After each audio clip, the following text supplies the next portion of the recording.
गाथा नंबर 149 चलना है, जिसमें श्रावक की 53 क्रियाओं की चर्चा है। गुण वे तव संपड़िमा, दानम जलगालणम अनत्यमिदम्, दंशनानि चरितम्, क्रियाते वर्ण शावया भड़िया। गुण वे तव संपड़िमा, दानम गालणम अनत्यमिदम्, दंशनानि चरितम्, क्रियाते वर्ण शावया भड़िया।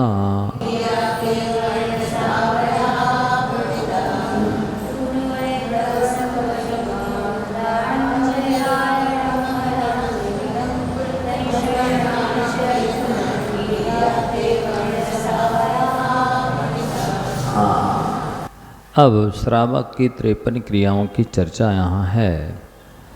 तो सबसे पहले गुण मैंने गुणव्रत अथवा मूल गुण ले लो। गुण से मूल गुण ले लिए, फिर इसके बाद में वे यानी व्रत, इनसे 12 व्रत ले लिए। फिर तव से 12 तप ले लिए, और समता भाव ले लिया। पड़िमा प्रतिमा 11 प्रतिमा ले ली। फिर दानम 4 प्रकार का दान ले लिया, है ना। फिर जलगालन पानी को छानना। अनत्यमिदम अनस्तिमित भोजन यानी रात्रि भोजन का त्याग। फिर दंशनान चरितम, दर्शन ज्ञान चरित्र रत्नात्रय। इस तरह सावया श्रावक की 53 क्रिया बढ़िया। श्रावक की 53 क्रियाएं कही गई हैं। तो अब ये अष्टमूल, कई लोग बोलते हैं हमारे अष्टमूल गुणों का त्याग है। अष्टमूल गुणों का त्याग नहीं होता है, अष्टमूल का त्याग होता है। तो अष्टमूल गुण प्राप्त होते हैं। क्या अष्टमूल का त्याग होता है, अष्टमूल गुण प्राप्त होते हैं। वो बोलते हैं अष्टमूल गुणों का त्याग है, तो गुणों का थोड़ी त्याग किया जाता है। तो पुरुषार्थ सिद्ध उपाय में तो कहा गया है कि ये अष्टमूल का त्याग किए बिना व्यक्ति देशना का पात्र ही नहीं होता। कोई व्यक्ति मद्य यानी मदिरा पीता है, मांस खाता है, शहद खाता है, और 5 उदंबर फल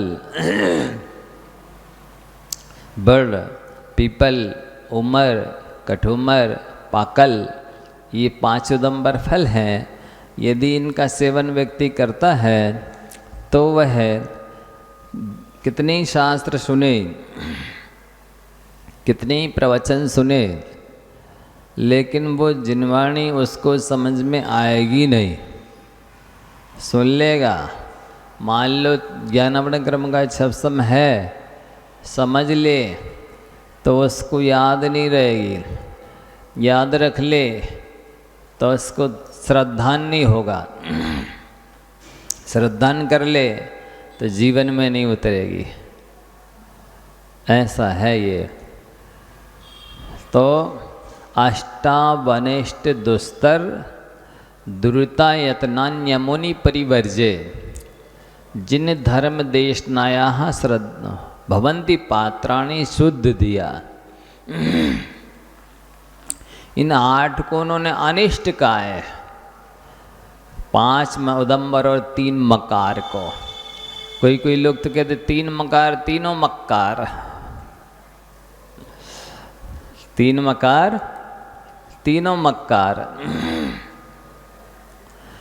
मध्य मांस मधु, जब तक इनका सेवन करता रहेगा व्यक्ति, उसकी दुर्बुद्धि सद्बुद्धि रूप से परिणमन करेगी ही नहीं।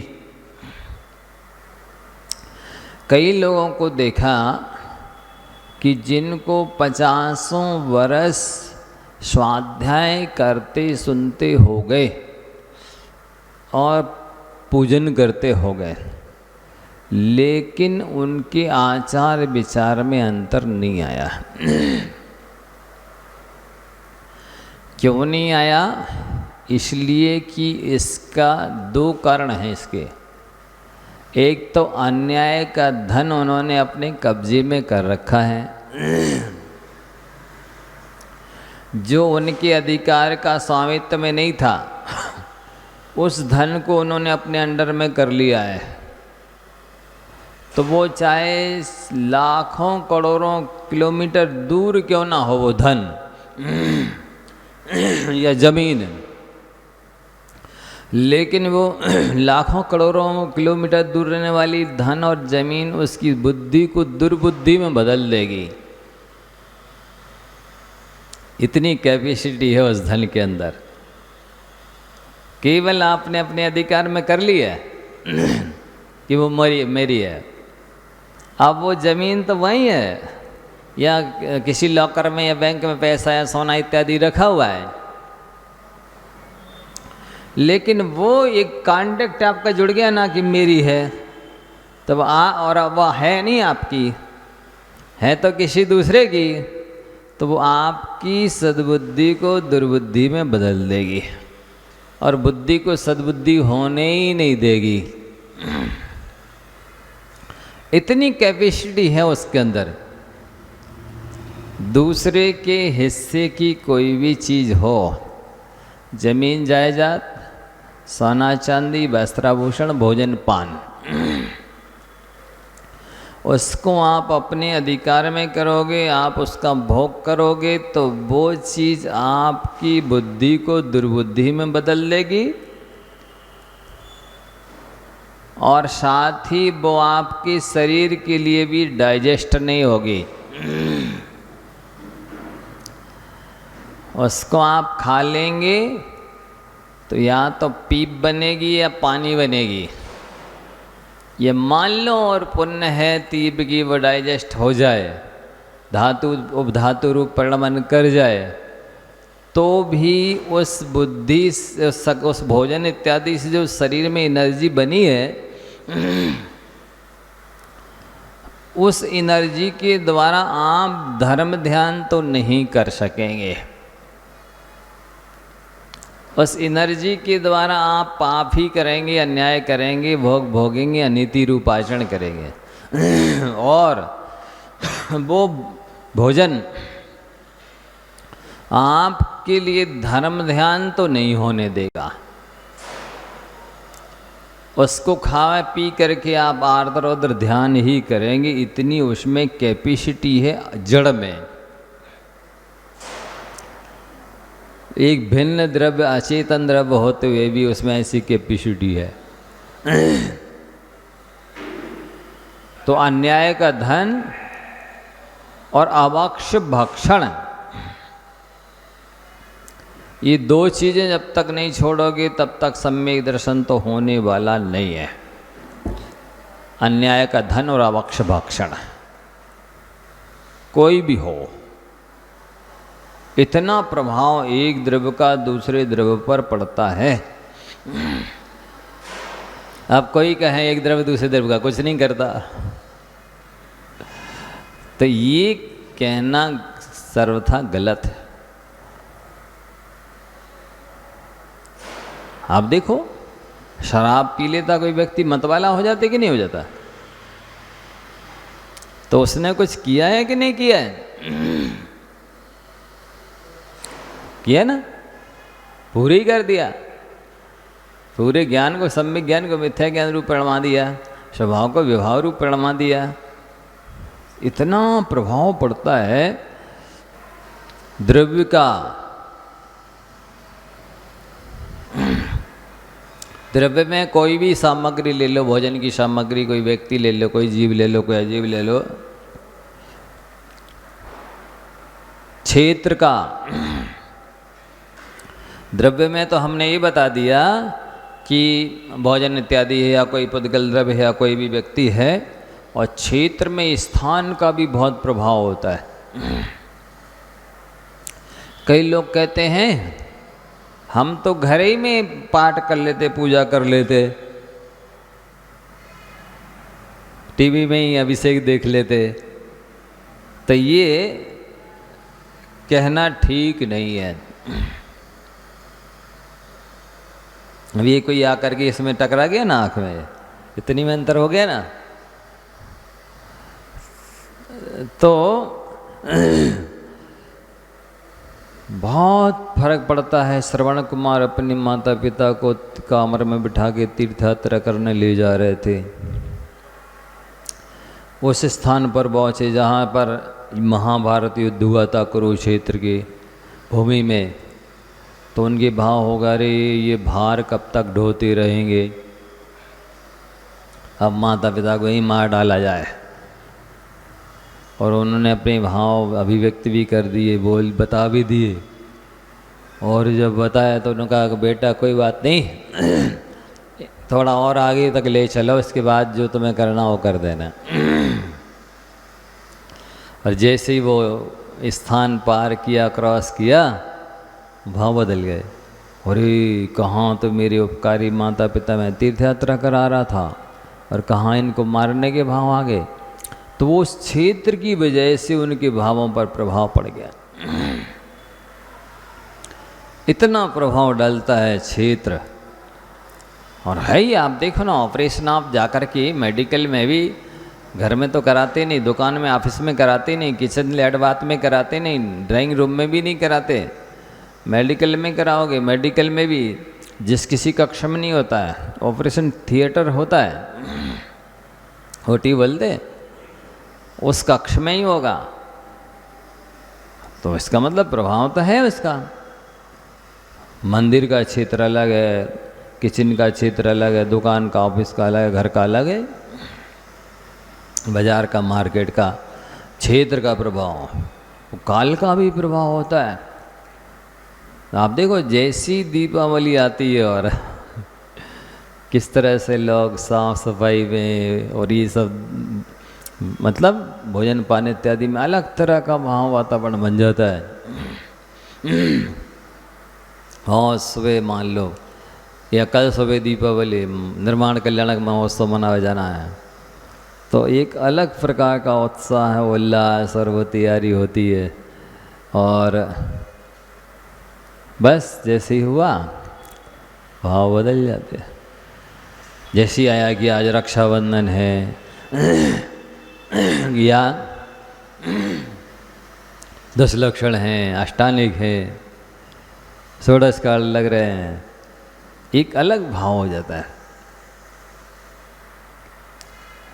आज फलाने तीर्थंकर का निर्वाण कल्याण, वैसे तो 5 कल्याण एक महत्वपूर्ण है। तो ये काल का, उसमें भी सुबह सुबह देखो आपके अलग भाव होंगे, नहा लो जल्दी, अभिषेक पूजन करने चलना है।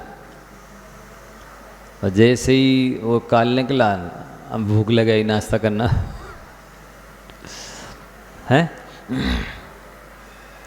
और थोड़ा काल निकला, भोजन का टाइम हो गया। तो वो अलग अलग समय में अलग अलग भाव होते हैं, ये काल का प्रभाव। धुरेड़ी आई, होली आई, अलग टाइप के भाव होंगे, रंग रंगीले जैसे। हाँ, दशहरा आएगा, अलग भाव होंगे। तो ये काल का प्रभाव पड़ता है। और भाव, एक दूसरे के भावों का भी संप्रेषण होता है।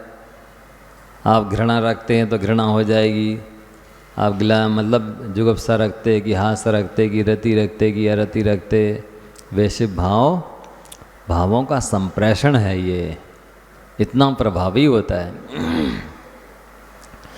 एक कुत्ते है, रास्ते में कुत्ता बैठा है, आप यदि उसको लाठी मारोगे तो वो अलग देखेगा, रोटी डालो अलग देखेगा, और कुछ नहीं करो तो वो शांत, वो भी वीतराग बना बैठा रहेगा। फर्क पड़ता है ना।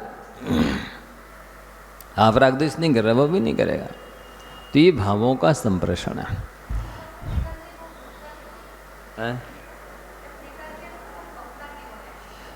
वो क्या है, उसकी पर्याय में कृतज्ञता नाम का गुण रोम रोम में भरा है, बसा हुआ है। उसने उस मोहल्ले की रोटी खाई है, उस घर की कुछ थोड़ा बहुत खाया पिया है, तो वो उस मोहल्ले की रक्षा करता है, उस घर की, उस परिवार की रक्षा करता है, वो कृतज्ञता ज्ञापित करता है, वो प्रत्युपकार करता है। नहीं, अब वो एक बात अलग, प्रसंग अलग हो गया, लेकिन कहने का तात्पर्य यह है कि वो रात भर भौंकता है, जागता है। अब उसमें कुछ गुण हैं, कुछ अवगुण हैं। मनुष्यों को देख कर के तो कम भौंकता है, अपनी जाति वाले को देख के ज़्यादा भौंकता है, गुर्राता है। हाँ, अब उनकी आराधना अलग अलग की जाती है असल में, इसलिए उनको अलग अलग दिए थे। सम्य दर्शन की आराधना के लिए आप 8 अंगों का पालन करेंगे, सम्यक ज्ञान की आराधना के लिए उसके 8 अंगों का पालन करेंगे, सम्यक चारित्र की आराधना के लिए 13 प्रकार के अंगों का पालन करेंगे। तो अलग अलग उनको पालन किया जाता है, इस अपेक्षा से अलग अलग दे दिया है, आपका करना ठीक है। तो हम पहले सबसे, अब वहाँ तो पहुँचेंगे अपन, पहले चर्चा इसकी कर रहे हैं। जो गुण आया, गुण शब्द आया है कि आष्टा बनिष्ठ दुस्तर दुर्ता यत्नान्यमुनि परिवर्ज जिन धर्म देशनाया भवंती पात्राणी शुद्ध दिया। ये 5 सुदंबर 3 मकार, ये 8 ही अनिष्ट हैं आत्मा के लिए। दुस्तर है माने बड़ी कठिनाई से इनका पालन होता है। क्यों, क्या कठिनाई है? नहीं, आपने अनछना पानी भी पी लिया तो मंदरा के पीने का दोष लग गया, पाप लग गया। कोई भी लिक्विड चीज़ ली है, मादक चीज़ ली है, तो उसका दोष लग रहा है। मांस में अब अशुद्ध मर्यादित वस्तु खाई है, मांस खाने का दोष लग रहा है। मधु शहद है, इन सब का पालन करना होता है। कई लोग नहीं करते, ध्यान नहीं देते हैं। 5 उदंबर फल हैं, डायरेक्ट में नहीं खाते, लेकिन दवाइयाँ इत्यादि में जिसमें क्या मिला है कौन पूछता है? पूछ लेंगे तो खा ही नहीं पाएंगे। तो ऐसा ये प्रमाद होता रहता है, इसलिए इनका दुस्तर का और दुर्त आयतनानी, ये पाप के घर हैं अष्टमूल। इनको छोड़ने के बाद ही शुद्ध बुद्धि होता है जीव, तब जिनवाणी प्रवेश करेगी आपके आत्मा में, और तभी आप भगवान की देशना को सुनने के पात्र हैं। नहीं, झरने का पानी यदि प्राशुक, वो तो बह करके आया ना, तो प्राशुक माना जाता है। पर वो ऐसी टकरा के नहीं आती कि वो जीव मर जाए, उसमें तो टकरा टकरा करके आते हैं, अनेक पत्थरों से टकरा जाते हैं ना, तो वो प्राशुक हो जाता पानी। और झीर में तो धीरे से शरद ऋतु की नदी की तरह बह रहा है, उसमें टकराए नहीं तो वो मरेंगे नहीं जीव। तो इनका अब आजकल कितना कठिन हो गया त्याग करना, क्योंकि बाज़ार का जो भोजन करते फास्ट फूड हैं, बेकरी नूडल्स क्या क्या बोलते हैं, ये सब अभक्ष शुद्ध मर्यादित है, और इनमें सबके खाने पर मध्यमांश मधु के खाने का पाप लगता है। सम्य दर्शन क्यों दुर्लभ हो गया? क्योंकि आज लोग प्राय करके भोजन की शुद्धि का ध्यान ही नहीं रखते। इसलिए कितनी पूजा पाठ करते रहो, सम्यक दर्शन तो नहीं होगा। कितनी साध्य करते रहो, तब त्याग करते रहो, क्योंकि उन्होंने लिखा है कि जब तक अभक्ष भक्षण नहीं करोगे तब तक सम्यक दर्शन के लायक परिणामों की शुद्धि निर्बलता होगी नहीं। तो इन चीज़ों का ध्यान रखना चाहिए। लेकिन वो रसना के लोल पिल्लू भी ना, कहीं शादी में गए, पार्टी में गए, यात्रा में गए, पिकनिक में गए, फिर नहीं पूछना उनको क्या कैसे कहाँ से आ रहा है, बस आने दो। इतनी आसक्ति रहती है, भोजन की रसना इंद्रिय की लोलुपता रहती है, फिर नहीं पूछते। तो इसके बाद में फिर वय यानी व्रत हैं, 12 व्रत हैं। ये श्रावक की सारी क्रियाएं बताई जा रही हैं। पूरा पहली प्रथमा से 11 प्रथमा तक के पंचमूल स्थान वालों का ये स्वरूप है। अब कौन कितना त्याग करता और कितनी कोटि से करता है। अकेले मन से कर रहा कि अकेले वचन से, कि काय से अकेले कर रहा, कि तीनों से कर रहा, कि 2 से कर रहा, कि कृत कार्य तन्मोदना से भी त्याग कर रहा है, कि संरम्भ समारंभ आरंभ से भी त्याग कर रहा। 9 कोटि से त्याग करे तो पूर्ण आश्रय बंध से बचे। और यदि उसने थोड़ा ऐसी किया, जितना किया उतने से बचेगा, ऐसा है। तो इसकी चर्चा बड़ी उस सभा में करने की ज़रूरत है, समय मिलने पर देखेंगे। पर अपन तो जितने लोग हैं उतनी कर ही लें चर्चा, वे दोबारा भी की जा सकती, क्या दिक्कत है। वस्तुतः यदि आपका हिंसा का त्याग नहीं है तो 3 लोक में जो अनंतानंत षटकाय के जीव हैं उनके मारने का प्रतिपल पाप लग रहा है, जब से आप संसार में हैं और जब तक त्याग नहीं करेंगे तब तक। भले आप बैठे सामायिक में माला फेर रहे हो, लेकिन आपका त्याग नहीं है, इसलिए प्रति समय सटकाए के जीवों का वध कर ही रहे हो। आपका हम तो जाप कर रहे, पूजा कर रहे, स्वाध्याय कर रहे, इस स्थिति में भी आप सोती हुई बिल्ली के समान है, शेर के समान, व्याघ्र के, तेंदुआ के समान है, सांप के समान है। जिस समय मांसाहारी जानवर सो रहा है, वो शिकार नहीं कर रहा, तो आप उसको उस समय वृत्ति मानने तैयार हैं क्या? क्यों? वो तो सो रहा है, अभी थोड़ी हिंसा कर रहा। त्याग नहीं है, तो यही स्थिति तो आपकी है। आपका भी तो त्याग नहीं है, तो आपको भी पाप लग रहा है। इसलिए षड्निकाय के जीवों का 9 कोटि से त्याग करना है, और जब तक नहीं कर पा रहे हो तो कम से कम संकल्पी हिंसा का त्याग तो करो। 4 प्रकार की हिंसा होती है ना, संकल्पी हिंसा, आरंभी हिंसा, उद्योगी हिंसा, विरोधी हिंसा। तो कम से कम संकल्पी हिंसा का त्याग तो करना ही चाहिए आप लोगों को। और वो चल सकता है जानबूझ करके, कोई चींटी चीटा है, जुआ है, चिपटी है, मक्खी मच्छर हैं, चूहे हैं, सांप बिच्छू इत्यादि, इनको नहीं मारो। ये त्याग तो करना ही चाहिए। यदि नहीं कर रहे हैं तो आपको पूरा पाप लग रहा है। भले आप बिल्कुल मारें चाहे नहीं मारें किसी जीव को। तो अभी इतने लोग बैठे हैं, इतने में से कई तो व्रती हैं, लेकिन जिनका नहीं वो कर दो त्याग, कि संकल्प पूर्वक हम किसी जीव को नहीं मारेंगे। अब इसके बाद में जैसे जैसे आप साधना करते जाएंगे तो आरंभी या उद्योगी या विरोधी हिंसा का भी त्याग करना चाहिए होता है। लेकिन झूठ, अब झूठ है, मान लो आपका त्याग नहीं है झूठ बोलने का, तो आप 24 घंटे 12 महीने जब से संसार में हैं और जब तक त्याग नहीं करेंगे तब तक सारे अनंत अनंत प्राणियों से हमेशा झूठ ही बोल रहे हैं। हम तो मौन बैठे, भले बैठे हो, लेकिन आपका त्याग नहीं ना, इसलिए आप झूठे ही बोल रहे हैं और झूठ संबंधी आस्त्र बंद हो रहा है। तो कम से कम स्थूल झूठ का त्याग तो कर दो, कि हम ऐसा झूठ नहीं बोलेंगे जिससे किसी की लड़ाई हो जाए, किसी की निंदा हो जाए, किसी की चुगली हो जाए, किसी का नुकसान हो जाए, किसी का मरण हो जाए। ऐसा झूठ नहीं बोलेंगे। इतना तो चल सकता है, नहीं चल सकता तो कर दो त्याग। ऐसा त्याग करा रहे हैं जिसकी त्याग करने में कोई पर्याय बाधक नहीं है, कोई उम्र बाधक नहीं है, कोई बीमारी बाधक नहीं है, कोई पंचम काल बाधक नहीं है, कोई हीन संगनन बाधक नहीं है। ये तो कर ही लेना चाहिए।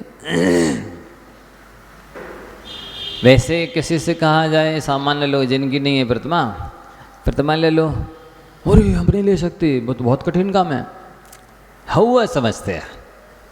बाकी ये सारे व्रत सहज में ही लिए जा सकते हैं। जो अभी बताया आपको 2 के बारे में कि जानबूझ कर किसी जीव को नहीं मारना, अहिंसण व्रत हो गया। ऐसा झूठ नहीं बोलना, नुकसान हो जाए, किसी का मरण हो जाए, हानि हो जाए, आग लग जाए, निंदा चुगली हो जाए, चल जाएगा, ये सत्याग्न व्रत हो गया।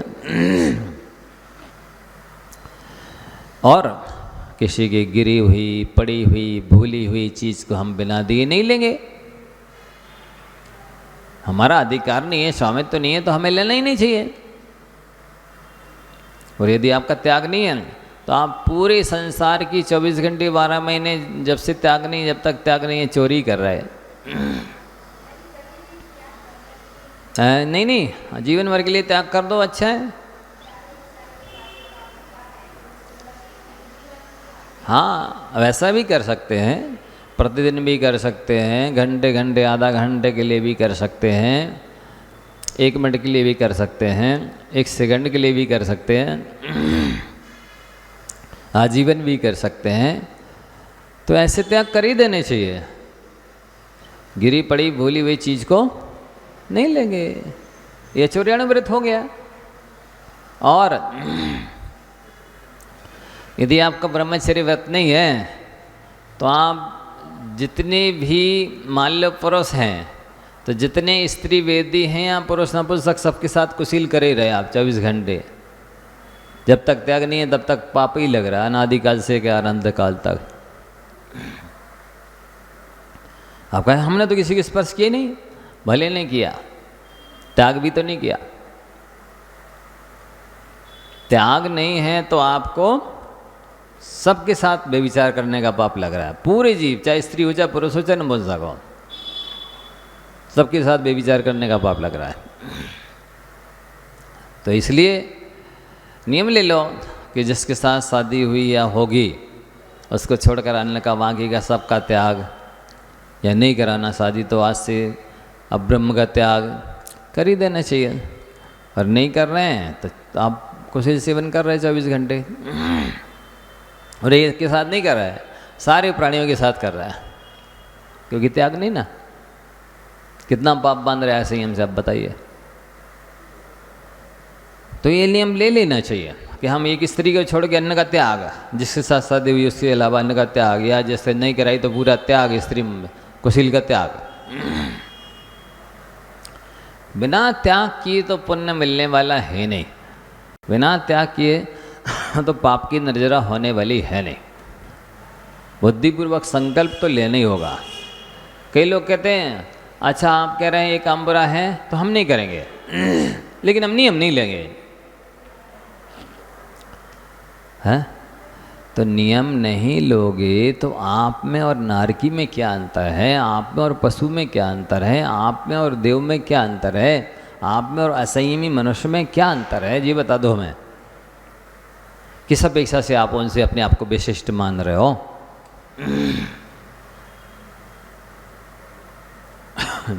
विशिष्टता तो संकल्प लेने से आती है। संयम हो, व्रत कहो, नियम कहो, चारित्र कहो, संकल्प लेने से कि इस चीज़ का त्याग हम नहीं करेंगे, इसका उपयोग चाहे किसी भी स्थिति में, ये संकल्प हो गया आपका। अब मैं आप में महानता आ गई, अब आप दूसरों से अनंत गुणे श्रेष्ठ बन गए संकल्प के लेने से। अरे यदि नहीं लिया तो काहे किस श्रेष्ठ, आप किस वजह से अपने आप को विशिष्ट मान रहे हैं? ये इसी तरह तो आप लेते जाओ ये नियम मन में जो बता रहे हैं हम कि अपने जिससे शादी हुई है उससे स्त्री पुरुष के अलावा उसका बंधन का सबका त्याग, तो आप कितने सारे पाप से बच गए। अनंत जीवों के साथ पाप करने का, कुशील करने का पाप लग रहा था। अनंत गुने पाप से बच गए ना। एक गुने मात्र, एक स्त्री या एक पुरुष का मात्र विकल्प है तो उतना पाप लगेगा, बाकी से बच गए। और यदि पूरे का त्याग कर दिया तो कितना बड़ा काम हो गया। इसी तरह यदि आपका नियम नहीं है कि हम इतना परिग्रह रखेंगे, इतने खेत रखेंगे, इतने मकान रखेंगे, इतना सोना चांदी रखेंगे, इतने बर्तन वस्त्र रखेंगे, इतने नौकर नौकरानी रखेंगे, इतना अनाज इत्यादि रखेंगे, नियम नहीं है, तो पूरे 3 लोक के स्वामित्व का पाप लग रहा आपको। भले आपके पास टूटी खटिया और फटा फट्टा हो गए, कुछ ना हो गए, देखिए पाप तो पूरे का लग रहा है, क्योंकि आपका त्याग नहीं ना कि हम 1 करोड़ रखेंगे कि 10 करोड़ रखेंगे कि 5 करोड़ रखेंगे कि 1 मकान रखेंगे कि 2 रखेंगे, नियम नहीं ना। चक्रवर्ती को 6 खंड का पाप लग रहा है, लेकिन जिसका त्याग नहीं है उसको पूरे 3 लोक के असंयम का पाप लग रहा है, 3 लोक के परिग्रह का पाप लग रहा है।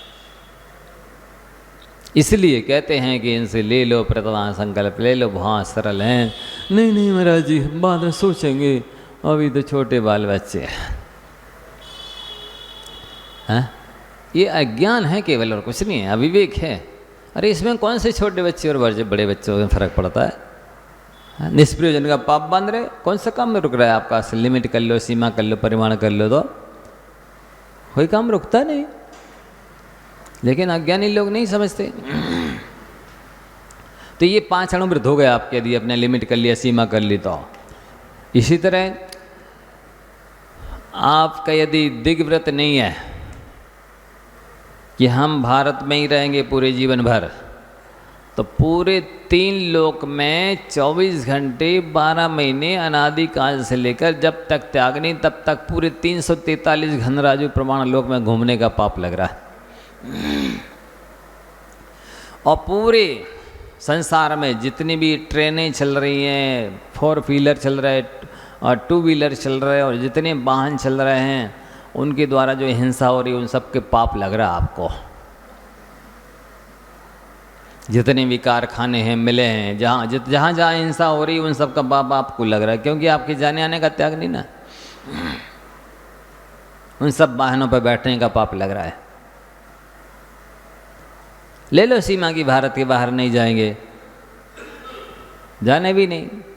भारत में जो तीर्थ सिद्ध क्षेत्र क्षेत्र है वहीं पर हम करेंगे वंदना, यहीं पर व्यापार करेंगे, यहीं पर स्वास्थ्य लाभ लेंगे। पुण्य का उदय हो जाए होगा तो यहीं ठीक हो जाओगे, पुण्य का उदय नहीं होगा तो आप अमेरिका चले जाओ, इंग्लैंड चले जाओ, कहीं भी चले जाओ, स्वास्थ्य लाभ होगा ना, व्यापार में लाभ होगा ना, कुछ भी लाभ होगा। ले लो नियम, भारत के बाहर नहीं जाएंगे, ठीक है, बस इतने सारे पाप से बच गया। भारत में जितना हो रहा है उसका दोष लग रहा है, तो उसके लिए क्या करना, देश व्रत ले लो कि 1 घंटे, 1 दिन, 15 दिन, 1 महीने, 1 साल हम अपने मध्य प्रदेश में रहेंगे कि गुना में रहेंगे कि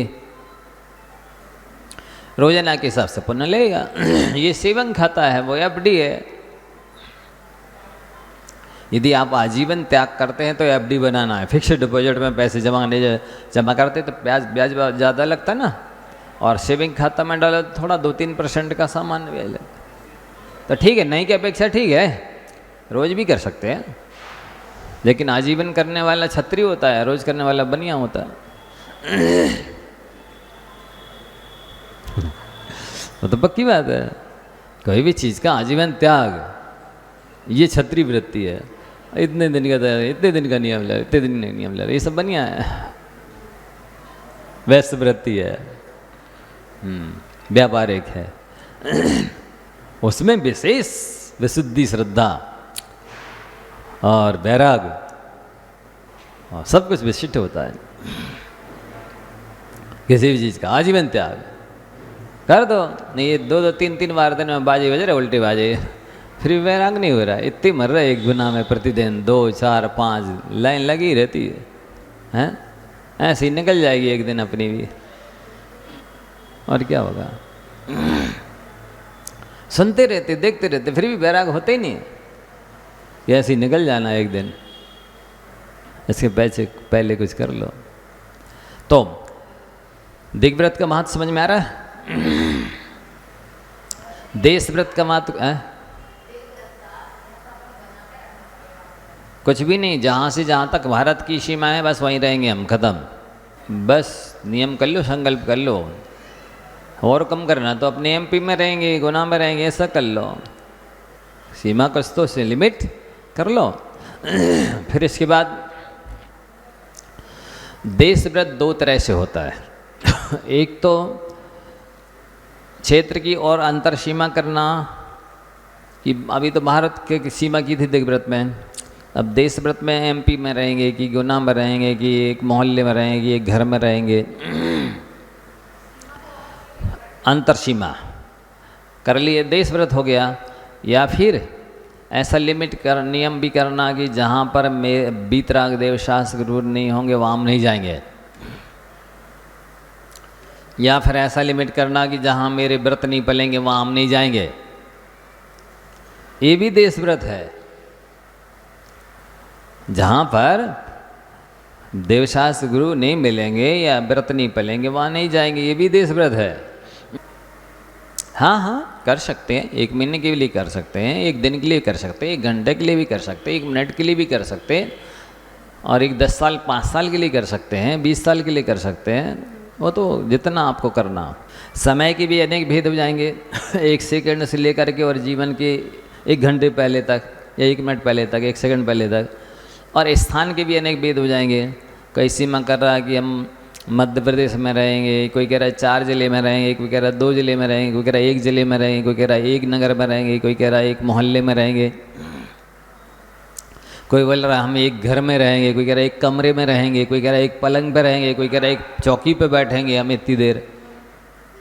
ये सब देश व्रत के अंतर्गत आएंगे। ऐसे अनंत भेद हो जाएंगे, समय की अपेक्षा से भी और स्थान की अपेक्षा से भी। तो ये देश व्रत है, लेना चाहिए। जितना घटाएंगे उतना राग घटेगा, जितना कम करेंगे उतनी कसाय कम होगी, और जितना कम करेंगे उतना ज़्यादा पुण्य बढ़ेगा। पुण्य बढ़ाने के तरीके हैं, समाधि के लिए पुण्य तो चाहिए। अभी पूरा सुन लो, फिर इसके बाद चढ़ा देना क्या क्या करना है। तो मतलब इतना ज़्यादा पाप बांध रहा व्यक्ति बिना नियम के, और इतना कम भी किया जा सकता है उसको। जितना कम करोगे उतना राग कम हो जाएगा, उतनी कसाई कम हो जाएगी, उतना ज़्यादा पुण्य बढ़ जाएगा। पाप घटता है, पुण्य बढ़ता है, और पुण्य बढ़ाना बहुत बड़ी अक्षय अलौकिक अटूट निधि है। उससे अच्छा सुरक्षा कवच, उससे अच्छा सुरक्षा गार्ड, उससे अच्छा मैनेजर, उससे अच्छा संरक्षक, उससे अच्छा हितैषी शुभचिंतक उपकारी पुण्य से बढ़कर कोई है ही नहीं। और बुद्धिमान धर्मात्मा मोक्ष मार्गी पुण्य बढ़ाते हर हालत में, बढ़ाना भी चाहिए। तो यही समाधि में और आत्मकल्याण में मोक्ष मार्ग में कम आता है। इसी को तो साधना कहते हैं। और जितना व्यक्ति विषय के साथ घटा रहा उसका उतना वैराग बढ़ रहा है, संयम बढ़ रहा, चारित्र बढ़ रहा है, व्रत नियम बढ़ रहे हैं, उसकी आत्मा की उपादान शक्ति जागृत होती है। आप कर्मधानी की व्रत ले लो, 1234 उपवास ले लो, कैसी दर्शन मोनी चारित्र मोनी का उपसम 6 उपसम नहीं होता, होना पड़ेगा। हरिवंश पुराण पढ़ो, 34वें सर्ग में सैकड़ों तरह की व्रत नियम संयम बताए, और उन सबका फल बताया कि इससे निर्वाण की प्राप्ति होती है, इससे तीर्थंकर पद की प्राप्ति होती है, इतने उपवास करने से ये फल मिलता है, इतने उपवास करने से ये फल मिलता है, इतने व्रत करने से ये फल मिलता है। तो ये अलग अलग उसका फल बताए। ये भी कैसा ऐसा लिखना है। हाँ वो तो है ही। देखो उसके लिए ऐसा परिवेश चाहिए पड़ता है, वैसी संगति हो, वैसा साहित्य हो, वैसी ड्रेस हो, वैसा कहना चाहिए हर तरह का परिवेश हो जो बैराग को बढ़ाए। तो ये सब करना, ये भी कसाय संलेखना है। इसमें काय संलेखना भी होती है, कषाय संलेखना भी होती है हर तरह से, और उपादान शक्ति जागृत होती है, पुण्य का भंडार बढ़ता है, पाप का भंडार कम होता है, मोक्ष मार्ग में गति तेज होती उतनी ज़्यादा। माने जैसे एक व्यक्ति साइकिल से चल रहा, एक व्यक्ति स्कूटर से चल रहा, एक व्यक्ति 4 व्हीलर से चल रहा, एक व्यक्ति बस से चल रहा, एक व्यक्ति ट्रेन से चल रहा, एक व्यक्ति हेलीकॉप्टर से चल रहा, एक व्यक्ति फ्लाइट से चल रहा, एक व्यक्ति रॉकेट से चल रहा। तो उतनी जल्दी जल्दी पहुंचेगा ना वो अपने गंतव्य पे। ठीक ऐसे ही जो जितनी तीव्र गति से तप त्याग करेगा उतनी तीव्र गति से वो जल्दी मोक्ष पहुंचेगा, शाश्वत सुख को, अमर पद को, अमर फल पाएगा। और जितना जो भोगासक्त होगा, लोभी होगा, लोलपी होगा, जितना जो संग्रह व्यक्ति होगी, तो तराजू से शिक्षा ले लो। जिस तराजू के पलड़े पर ज़्यादा भारी वजन होता वो कहाँ जाता। तो ऐसे ही नरकों में, निगोद में नीचे नीचे चले जाएंगे ऐसा। तो ये इसका बहुत महत्व है। व्यक्ति कर सकता है ये काम, लेकिन वो प्रमादवश, असावधानीवश, अविवेकवश, कसाय की तीव्रतावश, बैराग का अभाव होने की वजह से, सत्संगति का अभाव होने की वजह से, तब त्याग के महत्व को नहीं समझने की वजह से नहीं करता। कर लेंगे कर लेंगे कर लेंगे, करिष्यामि करिष्यामि करिष्यामि इति चिंतया मरिष्यामि मरिष्यामि मरिष्यामि इति विस्मृतम्। कर लेंगे कर लेंगे कर लेंगे, इस चक्कर में मर भी जाएंगे, मरना भी है, भूल ही जाता है। वैरागी को तो देखो आप, 10 लक्षण में भी तप त्याग आया, 16 कर्ण भावना में भी शक्ति तस त्याग तपसी भावना आई। इस तप त्याग में रत्नात्रय को भी उत्पत्ति स्थिति वृद्धि पूर्णता करने की सामर्थ्य है, और इस तप त्याग में तीर्थंकर प्रकृति के बंद करने की भी सामर्थ्य है। तप त्याग का महत्व है, बहुत ज़्यादा महत्व है, इसलिए करते रहना चाहिए। इसमें आलस तो करने नहीं चाहिए। दूसरे को मत देखो, कौन क्या कर रहा है, कैसे कर रहा है, कितना कर रहा है, उसके परिणामों के मालिक हम थोड़ी हैं। उसके कल्याण के कर्ता हम थोड़ी हैं। वो जो ऐसा करेगा सो वैसा भरेगा, हम जैसा करेंगे हम भरेंगे। हाँ, मोक्ष मार्ग में तो आपको त्यागी वैरागियों का अनुसरण करना चाहिए, जो सबसे ज़्यादा तपस्वी है, त्यागी वैरागी है। ये बताओ, ये तो इतना तप त्याग कर रहे हैं, हम तो कुछ भी नहीं कर रहे इनके सामने। तो आपको तप त्याग की प्रेरणा मिलेगी, और अपने किए हुए तप त्याग का अहंकार नहीं होगा। जितना कर रहा उतने में संतुष्टि नहीं होगी, और संसार के मार्ग में अपने से नीचे वाले को देखो।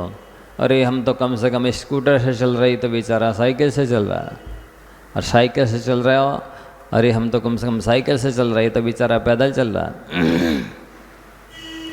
और पैदल चल रहे हो, अरे हम तो कम से कम जूते पहने, ये तो नंगे पैर चल रहा है। और नंगे पैर चल रहे, तो अरे भैया हम तो कम से कम चल पा रहे हैं, ये तो लंगड़ा लूला अपाहिज है, ये चल भी नहीं पा रहा। ऐसे हर चीज़ में, कपड़ों में, भोजन में, वस्त्र में, आभूषण में, दुकान में, मकान में, वाहन में, हर चीज़ में सोचो, जो मेरे पास है उससे नीचे वाले को देखोगे तो संतुष्टि रहेगी, संतोष रहेगा, शांति रहेगी, निराकुलता रहेगी। और जैसे ही अपने से बड़े वाले को देखोगे, और मेरी 3 खंड की बिल्डिंग है, इसकी 4 की है, तो आकुलता मच जाएगी, मेरी 5 कब हो गए। मेरी बिल्डिंग 5 खंड की कब हो गए, आकुलता व्याकुलता मच जाएगी, लोभ कछाए बढ़ जाएगी, और दुख अशांति बढ़ जाएगी। तो संसारी प्राणी करता उल्टा है। संसार के कामों में तो अपने सूपे वाले को देखता है, और कंपटीशन की ज़िंदगी जीता है, प्रतिस्पर्धा की, ईर्ष्या की। और धर्म के मार्ग में, अरे हम तो अभिषेक ही कर रहे हैं, तो हम तो अभिषेक तक नहीं करते। धर्म के क्षेत्र में अपने से नीचे वाले को देखता है। धर्म के क्षेत्र में अपने से नीचे वाले को देखता है, और सांसारिक क्षेत्र में अपने से ऊपर वालों को देखता है। सो दुखी बना रहता है, नीचे रहता है, पीछे रहता है, अकल्याण करता है, दुर्गति करता है। ये देश व्रत करना कितने तरह से हो सकता है। काल की अपेक्षा से अनेक वेद हो सकते हैं, क्षेत्र की अपेक्षा से भी अनेक भेद हो सकते हैं। फिर अनर्थ दंड व्रत है। अब अनर्थ किसे कहते हैं?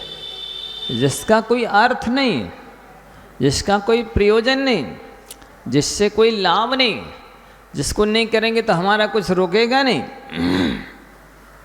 हमारी कोई हानि नहीं, ऐसे निष्प्रयोजन के काम करना, अविवेकपूर्ण काम करना, जरूरत से ज़्यादा काम करना, उसको बोलते अनर्थ दंड। उसके 5 वेद हैं। पापोपदेश, अब पाप का उपदेश देना, तुम ऐसे मकान बनवा लो, ऐसी दुकान खोल लो, ये वाहन खरीद लो, ये वस्त्राभूषण खरीद लो, क्या मिलेगा आपको? वो खरीदेगा, बनवाएगा तो हिंसा होगी, आरंभ होगा, पाप होगा। सो वो भी पाप बांध रहे, आप भी पाप बांध रहे बोल करके, हैं इससे शादी करा लो, उससे शादी करा, क्या लेना देना? ये सारे काम मकान दुकान के आरंभ परिग्रह के विषय कषाई कर्मबंद कराने वाले हैं। इसलिए किसी से मत बोलो। पूछे भी कोई तो भैया विशेष जानकार से देख लो, हमको इसके विषय में आइडिया नहीं है, जानकारी नहीं है, बोलना चाहिए। इस विषय में तो वकालत करेंगे पंडित या आचार्य तो करेंगे, ए तुमको ऐसा नहीं ऐसा करना चाहिए था, ऐसा मकान बनवाना चाहिए था, ऐसी दुकान खुलवानी चाहिए थी, ए तुम क्या कर रहे हो, अपने बच्चे बच्चियों की शादी करो, यहाँ कर लो, वहाँ कर लो, ऐसा वाहन खरीद लो, ये कर लो। तो ये सब आरंभ परिग्रह विषय का कसाई काम, इसमें आचार्यत्व करोगे, वकालत करोगे, पंडित यही दिखाओगे, हाँ तो पाप के ही बंद होना है। क्या मिल रहा है? कोई पूछे भी तो कह दो भैया विशेष जानकारी जो हमको आइडिया नहीं इस विषय, बस खत्म। तो पापोपदेश से बच जाओगे। हिंसा दान है, बड़े दातारी करते हैं, ये कुलाड़ी ले जाओ, ये फरसा ले जाओ, ये बल्लम ले जाओ, ये पिस्तौल ले जाओ, हाँ अस्त्र शस्त्र दे दिए, दातारी कर दी। अस्त्र शस्त्र किस काम में आएंगे? वो ले जाके पूजा करेगा, है जीवों को काटेगा, मारेगा, उसका फल आपको भी मिलेगा, पाप का फल, क्योंकि आपके अस्त्र शस्त्र हैं, आपने दिए क्यों? अग्नि दे दी, माचिस दे दी, निरमा दे दिया, हाँ इन सबसे हिंसा होती। साबुन दे दी, अनछने पानी में इनका प्रयोग होता है और अनछने पानी में बह करके जाते हैं ये। अब जितने किलोमीटर तक बहता जाएगा वो निरमा सावन का पानी, उतने किलोमीटर के जीव सब जो नाली में कीड़े हैं ना, सब मर जाएंगे। इसका फल कैसे मिलेगा? देने वाले, बेचने वाले, बनाने वाले, खरीदने वाले, सबको पाप लगना है। रखने वाले। तो ऐसे हिंसा के उपकरण को किसी को मत दो। तीसरा अपद ध्यान, खोटा ध्यान करना, वो हार जाए, वो जीत जाए, क्या लेना देना? हाँ इसकी दुकान नहीं चले, उसकी दुकान में आग लग जाए, वो फेल हो जाए, उसकी बच्चे बच्चियों की शादी ना हो, ऐसा बुरा क्यों सोचना? ये खोटा ध्यान है, इससे पाप का बंद होता है। नहीं सोचोगे नहीं चलेगा, चल जाएगा तो त्याग कर दो। हाँ हम किसी को पाप का उपदेश नहीं देंगे, किसी को अस्त्र शस्त्र हिंसा के उपकरण नहीं देंगे और खोटा ध्यान नहीं करेंगे। दुष्कृति स्वाध्याय करने को बोलो, हमें समय नहीं मिलता, और समय मिलेगा मोबाइल खोल के बैठ जाएंगे, हैं यहाँ वहाँ की खोटी चीज़ें देख रहे हैं, वीडियो फिल्म देख रहे हैं, डिस्कवरी चैनल देख रहे हैं, क्रिकेट मैच देख रहे हैं, राजनीतिक न्यूज़ सुन रहे, देख रहे हैं। इसमें क्या मिलने जाने वाला है? हैं कोई विधेयक पास करवाना है क्या आपको लोकसभा विधानसभा में? कोई मतलब नहीं। निष्प्रयोजन की चीज़ें हैं, इनके देखने से समय बर्बाद होता, आंखें खराब होती, पुण्य खत्म होता, पाप का बंद होता, एनर्जी बर्बाद होती, पाप का बंद होता, केवल कुछ नहीं। हाँ तो ऐसे खोटे उपन्यास हों, कथा कहानी हों, नहीं पढ़ना, नहीं बेचना, नहीं रखना, नहीं देना किसी को, ये दुश्रुति नाम का अपना प्रमाद का त्याग हो गया। और अनर्थ कंसरा गया प्रमादचर्या। अब निष्प्रयोजन पृथ्वी खोद रहे, जरूरत नहीं है फिर भी मकान बनवा रहा है, दुकान बनवा रहा है, मिल बनवा रहा है। नहीं बनवाना। निष्प्रयोजन पानी फेंक रहे, चाहो तो 1 लीटर पानी में भी नहा सकते, लेकिन नल खोला और बैठ गए नीचे, लग रही सावन। एक बार हो गया, फिर दूसरी बार बैठ गए, फिर तीसरी बार। ये क्या है? ना सावन घुसती है शरीर में, ना पानी घुसता है।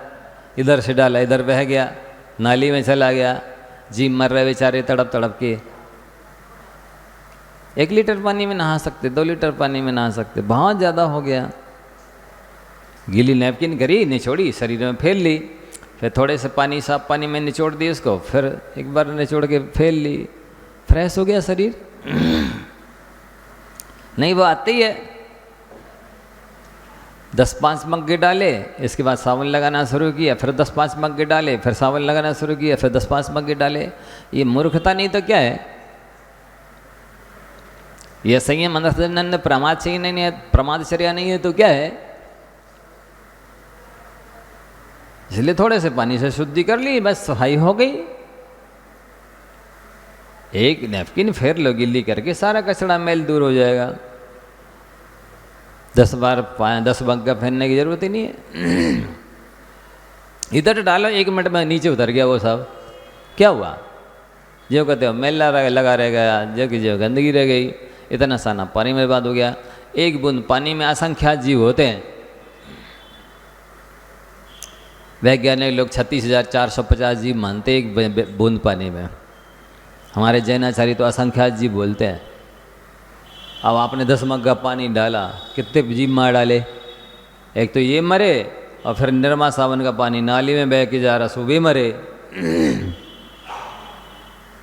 पाप बंद नहीं हो रहा, असता नहीं बन रही, उदय में नहीं आई। फिर आके महाराज जी हमने कौन से पाप करे हैं, हमें बहुत पाप ही बात परेशान कर रहे हैं, असाता वेदनी कर्म सब जगह से घेरे हैं। हम पूछते हैं जी बता दो कौन से पाप नहीं करे? आप हमसे पूछ रहे हो हमने कौन से पाप करे, हमें पाप ही पाप सता रहा है। हम ये पूछ रहे कौन सी नहीं करे, ये बता दो। कसर कहाँ लगाए रखी है, हैं? कहाँ कमी रखी है? पूरी शक्ति और बुद्धि तो लगा दी पाप करने में, भोगने में, और आप कह रहे कौन से पाप करे? अब कर्मोदय में आ रहे सो भगवान को दोषारोपण दे रहा है, कहीं दूसरों को दोषारोपण कर रहा है कि ये हमें परेशान कर रहा है, इनने हमारा काम बिगाड़ दिया। किसी में ताकत है आपको परेशान करने की? किसी में ताकत है आपके काम को बिगाड़ने की? जब तक आपके खुद के पाप कर्म का उदय ना हो। देवता भी नहीं कर सकते बिगाड़ आपका, और पुण्य का उदय हो तो उसमें इतनी ताकत है, लाखों करोड़ों मील दूर स्थित व्यक्ति और वस्तु को आपके हाथ में ला देगा। बाकी की चर्चा बाद में।